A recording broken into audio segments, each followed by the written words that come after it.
এ যেন জুলাই বিপ্লবের প্রতিচ্ছবি। রাজপথে হাজারো ছাত্র জনতার বিক্ষোভ, যাতে করে অগ্নিগর্ভ পাশের দেশ নেপাল। সামাজিক মাধ্যম বন্ধ, দুর্নীতি এবং অব্যবস্থাপনার প্রতিবাদে রাস্তায় নেমে আসে জেনজি। এবং এক পর্যায়ে পার্লামেন্ট ভবন দখল দেন বিক্ষোভকারীরা। পুলিশের সাথে ভয়াবহ সংঘর্ষে প্রাণ গেছে অন্তত 16 জনের, আহত শতাধিক। পরিস্থিতি নিয়ন্ত্রণে মোতায়েন করা হয়েছে সেনাবাহিনী, জারি করা হয়েছে কারফিউ।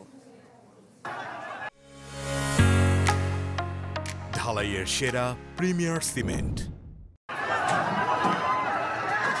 এনাফ ইজ এনাফ, যথেষ্ট হয়েছে কিংবা সামাজিক যোগাযোগ মাধ্যম নয়, দুর্নীতি বন্ধ করো, এই স্লোগানে উত্তাল কাঠমান্ডুর রাজপথ।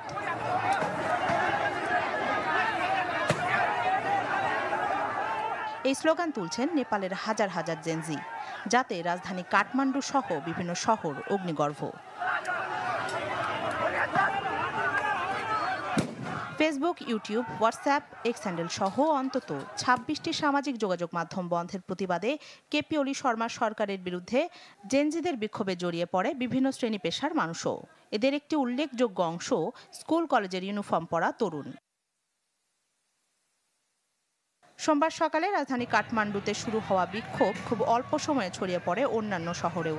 দেয়া হয় কারফিউ, কিন্তু জেনজিরা পার্লামেন্ট ভবনে প্রবেশের চেষ্টা করলে পরিস্থিতি খারাপের দিকে যায়।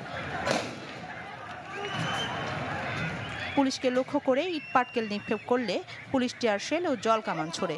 বিক্ষোভকারীরা পার্লামেন্টের সংরক্ষিত এলাকায় ঢুকে পড়লে পরিস্থিতি নিয়ন্ত্রণের বাইরে চলে যায়।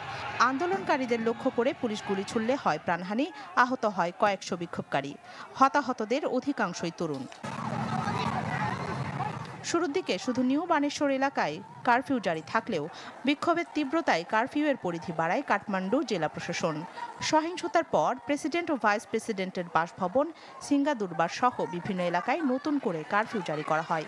পোখারায় মুখ্যমন্ত্রীর কার্যালয়ে ভাঙচুরের পর সেখানেও জারি করা হয় কারফিউ। এছাড়া বাটওয়ালা, ভাইওয়ারা সহ আরও কিছু জায়গায় কারফিউর সিদ্ধান্ত হয়। বিক্ষোভ হয়েছে প্রধানমন্ত্রীর জন্মস্থান দামাকেও। জেনজিদের অনেকেই বলছেন, শুধু সামাজিক যোগাযোগ মাধ্যম বন্ধের কারণে নয়, দুর্নীতিকে প্রাতিষ্ঠানিক রূপ দিয়েছে নেপাল সরকার। ফলে তাদের এই বিক্ষোভ সব ধরনের দুর্নীতির বিরুদ্ধেও। এছাড়া সরকারের স্বৈরাচারী আচরণেও ক্ষোভ বেড়েছে জেনজিদের।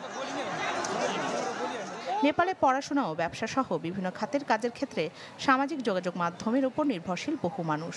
দেশটিতে ফেসবুক ব্যবহার করেন 1,35,00,000 মানুষ ও ইনস্টাগ্রামে এই সংখ্যা 36 লাখ। মূলত বিদ্বেষমূলক বক্তব্য, ভুয়া তথ্য ও প্রতারণামূলক কর্মকাণ্ডের লাগাম টানতে সামাজিক যোগাযোগ মাধ্যম বন্ধের সিদ্ধান্ত নেওয়ার কথা বলছে নেপাল সরকার। রাখি জেসমিন, চ্যানেল 24।